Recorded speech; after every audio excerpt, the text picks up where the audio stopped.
চাঁদ হলো ওয়ার্ল্ডের one and only natural satellite এবং সোলার সিস্টেমের ফিফথ লার্জেস্ট স্যাটেলাইট।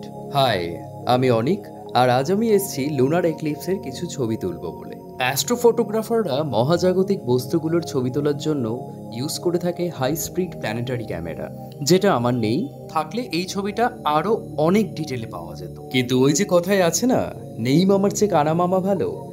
আর সেই জন্যেই আমি আমার 200 মিলিমিটারের লেন্স আর একটা হাই এন্ড ডিএসএলআর নিয়ে চেষ্টা করলাম কিছু চাঁদের ছবি তোলা। তবে আজকে চাঁদটা একটু অন্যরকম, ব্লাড মুন, এবং আজকে লুনার এক্লিপস, মানে পৃথিবীর ছায়ার সরণটা হবে চাঁদের ওপর দিয়ে। এক পাশ থেকে পূর্ণগ্রাস চন্দ্রগ্রহণ হওয়ার পর আরেক পাশে সরে যাবে।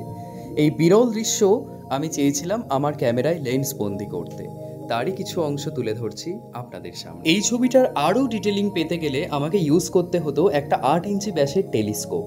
তারপর চাঁদটাকে ভাগ করে নিতে হতো 40 থেকে 50টা প্যানেলে, এবং প্রত্যেকটা প্যানেলের 1000 থেকে 1500 ছবি তুলতে হতো, যার ফলে চাঁদের ডিটেলিং প্রত্যেকটা জায়গা সূক্ষ্মভাবে ধরা পড়তো। ধরা যাক 50টা প্যানেলের যদি 1000 করে ছবি উঠতো, তাহলে টোটাল আমার 50,000 ছবি হতো, যার রেজলিউশন গিয়ে দাঁড়াতো 20,000 ইন্টু 15,000-এর বেশি। এই প্রসঙ্গে বলে রাখি, সাধারণত 4K ফটো বা ভিডিওর হরাইজন্টাল পিক্সেল কাউন্ট হয় 4000-এর বেশি, আর সেখানে এই ছবির মেগাপিক্সেল গিয়ে দাঁড়াতো 20,000 ইন্টু 15,000-এর বেশি।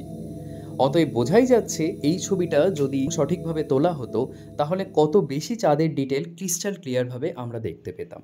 এবং সেখানে একটা ছবির সাইজ গিয়ে দাঁড়াতো প্রায় কয়েকশো জিবির কাছাকাছি। আমরা সাধারণত মোবাইলে যে ছবিগুলো তুলি, সেগুলো খুব হাই রেজলিউশনে তুললেও 20 MBর বেশি হয় না।